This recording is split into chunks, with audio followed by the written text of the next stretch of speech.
कहानी की शुरुआत होती है एक आदमी से जिसकी आंख खुली तो उसने खुद को एक अनजान कमरे के बिस्तर पर लेटा पाया। उसे कुछ समझ नहीं आ रहा था कि ये क्या हो रहा है, इसीलिए वो कमरे में इधर उधर घूमकर देखने लगा। तभी अचानक उसके सामने एक कैमरा आ गया जिसमें से एक आदमी की आवाज सुनाई दी। उस आवाज ने इस कैदी को गुड मॉर्निंग कहा और उसका हाल चाल पूछा, मगर इस आदमी को समझ नहीं आ रहा था कि उसके साथ ये क्या हो रहा है। उसे अपनी जिंदगी के बारे में कुछ भी याद नहीं था। उसे सिर्फ इतना याद था कि किसी ने उसके सर पर पीछे से जोरदार वार किया था। खैर, फिर कैमरा से आ रही आवाज ने उससे उसका नाम पूछा तो कैदी ने कहा कि उसका नाम फ्रैंक है। फिर आवाज ने जवाब दिया, मेरा नाम हॉवर्ड है और मुझे तुम्हारी जरूरतों का ख्याल रखने के लिए बनाया गया है। तब फ्रैंक को याद आया कि उसे गिरफ्तार किया गया था, मगर वो जानता था कि उसने कोई जुर्म नहीं किया। तब हॉवर्ड ने उसे सलाह दी कि उसे थोड़ा टहल कर अपना दिमाग शांत कर लेना चाहिए। ये सुनकर फ्रैंक अंदर ही अंदर खुश हो गया, क्योंकि उसे लगा कि इसी बहाने यहाँ से भाग जाऊंगा। मगर उसे बाहर भेजने की बजाय उसके सामने एक ट्रेडमिल आ गया।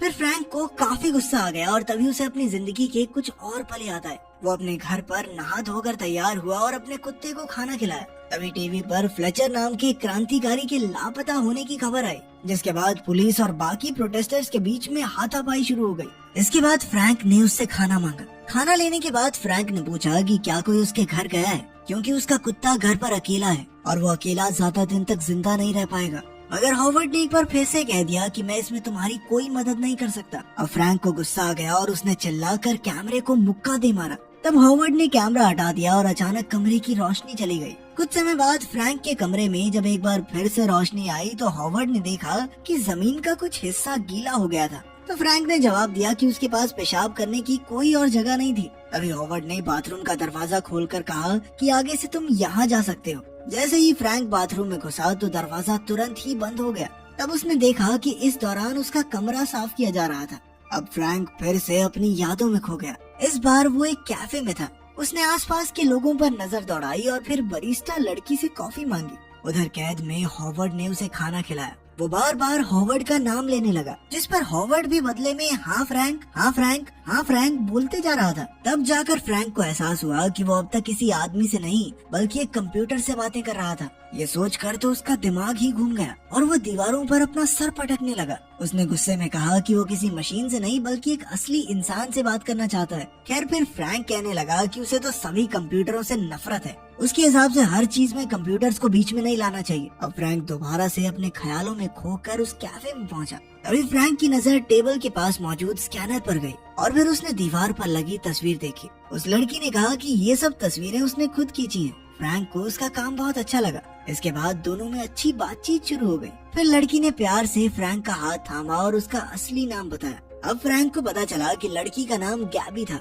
वो फ्रैंक को देखकर मुस्कुराई और वहाँ से चली गई। उसी पल कुछ हथियारबंद लोगों ने फ्रैंक को पीछे से घेर लिया और फिर एक ही पल में फ्रैंक ने खुद को उसी कमरे में बंद पाया। फिर फ्रैंक की नजर वेंट पर पड़ी तो उसकी अजीबोगरीब रोशनी से फ्रैंक एक बार फिर यादों की दुनिया में खो गया। फ्रैंक ने अपना घर, ट्रेन, शहर की रोशनी, कैफे, गैबी, उसकी ली हुई तस्वीरें सब कुछ देखा। गैबी ने एक बार फिर से उससे प्यार से बातें करते हुए उसका हाथ थाम लिया। इस बार फ्रैंक को पहले से ज्यादा बारीकी से सब कुछ दिखाई दे रहा था, लेकिन इस बार भी गुंडों ने पीछे से उस पर हमला किया और वो वापस सेल में पहुंच गया। फिर अचानक उसने हॉवर्ड को कॉफी बनाने को कहा।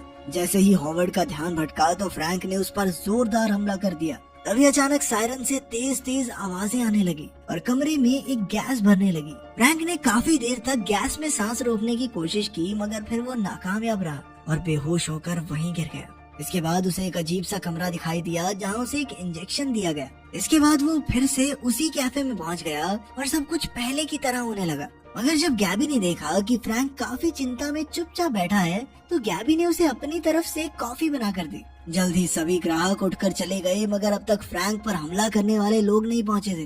तब उसे एहसास हुआ कि इस बार गैबी ने उससे कॉफी के पैसे नहीं मांगे, जिससे कार्ड रीडर का स्कैनर एक्टिवेट नहीं हुआ।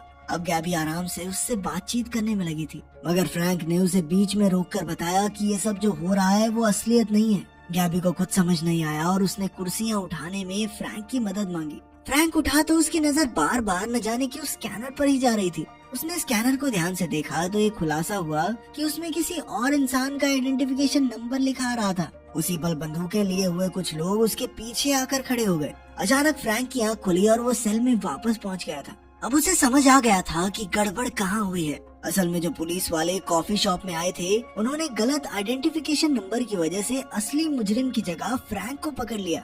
मगर इस पर हॉवर्ड ने कहा कि बायो स्कैनर गलती नहीं कर सकता, लेकिन फ्रैंक कहने लगा कि सिस्टम में किसी और के नंबर पर उसका नाम आ गया है और शायद इसी ग्लिच की वजह से ये गलती हो रही है। अब उसने अपनी याददाश्त से वो आईडी नंबर हॉवर्ड को बताना शुरू किया, पर उसे पूरा नंबर याद नहीं आ रहा था। इसके लिए फ्रैंक को अपनी यादों में एक बार फिर से डूबना होगा। उसने वेंट की ओर देखा और एक बार फिर से यादों की दुनिया में पहुंच गया। उसकी आंख अपने बिस्तर पर खुली और इस बार उसे सारी चीजें काफी बारीकी से होती हुई दिखाई दे रही थी। इसके बाद वो रात को शहर में चल रहा था कि अचानक पास में ही जबरदस्त धमाका हुआ और फ्रैंक एक बार फिर अपने सेल में लौट आया। चारों तरफ अंधेरा था और अजीब सी लाइट्स ब्लिंक कर रही थी। साथ ही हॉवर्ड भी किसी बात का जवाब नहीं दे रहा था। यहाँ भी धमाकों की आवाजें सुनाई दे रही थी तो फ्रैंक घबरा कर मदद के लिए चिल्लाने लगा, मगर अफसोस कोई फायदा नहीं हुआ। इसीलिए वो बाद में सोने चला गया। जब उसकी आंख खुली तो उसने देखा कि अब भी सब कुछ वैसा ही था। उसने छत से टपकते पानी से ग्लास भरा तो अचानक उसे वेंटिलेशन ग्रिल से कुछ आवाजें सुनाई दी। वो भागकर वहाँ गया तो उसे एक आदमी दिखाई दिया। फ्रैंक ने उससे पूछा कि क्या वो भी एक कैदी है। उस आदमी ने ग्रिल तोड़ डाली और कहा कि जिस कंपनी ने उन्हें यहाँ कैद किया है वो हार चुकी है। यहाँ के वार्डन्स बिल्डिंग छोड़कर भाग गए और यहाँ का इलेक्ट्रॉनिक नेटवर्क पूरी तरह ठप हो चुका है। उस कैदी ने फ्रैंक को बताया कि कैसे वेंट की लाइट्स की मदद से इंसानों को सम्मोहित करके ये कंपनी उनके दिमाग की यादें चुरा रही थी। वो कैदियों के दिमाग में घुसकर धोखे से खुफिया जानकारी हासिल करते थे। लेकिन जल्द ही उस दूसरे कैदी का कमरा गैस से भरने लगा। फ्रैंक ने उसे आवाज दी पर तब तक बहुत देर हो चुकी थी। बाद में फ्रैंक की आंख खुली तो उसने देखा कि कमरे की सभी चीजें पहले की तरह अपनी अपनी जगह पर थी। एक बार फिर से वो उसी याद में खो गया जब वो गैबी के साथ कैफे में था। गैबी ने उसका नाम पुकारा तो फ्रैंक ने उससे पूछा कि क्या वो यूं ही यहाँ पर बैठ सकता है। गैबी ने उसे इजाजत दे दी और दूसरे लोगों का ऑर्डर लेने लगी। अचानक स्कैनर एक्टिवेट हो गया और फ्रैंक तुरंत छुप गया क्योंकि वो नहीं चाहता था कि वो पकड़ा जाए। उसने गैबी को सच बताया कि सरकार ने उसे एक सेल में कैद करके रखा है जहाँ वो न्यूरोट्रांसमीटर के जरिए ऐसे जुर्म का सबूत ढूंढ रहे हैं जो उसने कभी किया ही नहीं। इसके बाद जो भी उसके साथ दिन में हुआ था वो सब रिपीट होने लगा। उसकी सुबह, कैफे, गैबी, हॉवर्ड, कैमरा और उसके पीछे गोलियों की आवाज। जब भी वो गैबी के साथ होता तो वो दोनों धीरे धीरे करीब आते। अब गैबी उसकी हर याददाश्त में दिखाई देने लगी और उसे लगने लगा था कि फ्रैंक की कहानी सच्ची है। इसके बाद जब वो अगली बार यादों में था और पुलिस उसे गिरफ्तार करने आई तो फ्रैंक और गैबी ने मिलकर उन पर हमला कर दिया।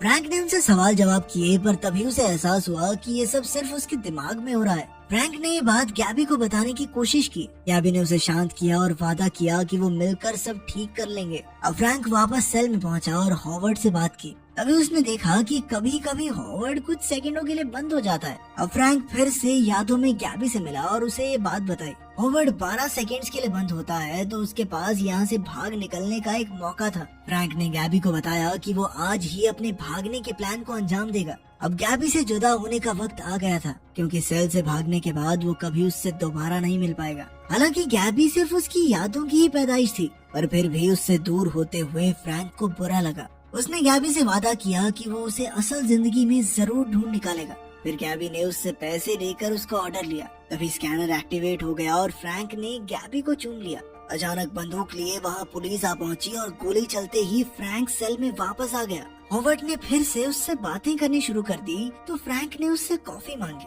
फिर फ्रैंक ने बाथरूम का दरवाजा खुलवाया और दरवाजे पर ही खड़ा हो गया। जैसे ही हॉवर्ड 12 सेकंड्स के लिए बंद हुआ तो फ्रैंक ने फटाफट कैमरे पर एक बैग डाल दिया और टॉयलेट से लोहे की पाइप निकाल ली। हॉवर्ड फिर से चालू हुआ और तभी कमरे की सफाई करने वाला रोबोट वहाँ आ गया। फ्रैंक ने तुरंत उस पर हमला करके उसे तोड़ डाला और भागकर हॉल में आ गया। इसके बाद फ्रैंक ने अंडरग्राउंड बंकर का ढक्कन खोला और आखिरकार वहाँ से बाहर निकल आया। उसने देखा कि वो एक रेगिस्तान में था और पहाड़ों की तरफ भागने लगा। चलते चलते वो एक गैस स्टेशन तक आ पहुंचा और पानी की बोतल निकाल कर पीने लगा। तभी अचानक उसे गैबी के कैफे की तस्वीर दिखाई दी। उसके हाथ से बोतल छूट गई और वो एक बार फिर से सेल में आ पहुंचा। तब उसे एहसास हुआ कि उसके भागने का प्लान सिर्फ एक भ्रम था। उसे बहुत गुस्सा आया और कहने लगा कि वो अब से कुछ भी खाएगा पिएगा नहीं। अब हॉवर्ड को उसे बाहर भेजना ही होगा वरना वो यहीं भूख प्यास से मर जाएगा, जिसका सीधा मतलब ये होगा कि हॉवर्ड उसे जिंदा रखने का टास्क पूरा नहीं कर पाया। आखिरकार फ्रैंक को सब याद आ गया कि उसे यहाँ क्यों लाया गया है।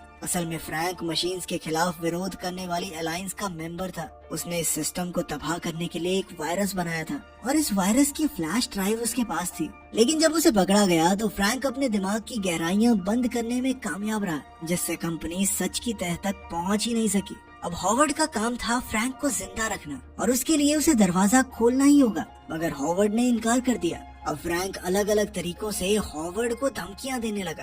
तभी अचानक कमरे का दरवाजा खुल गया क्योंकि हॉवर्ड फ्रैंक की धमकियों से डर गया था। इसके बाद फ्रैंक हॉल में गया और एक कमरे में उसे एक रिमोट कंट्रोल मिला। वहाँ कोई भी नहीं था।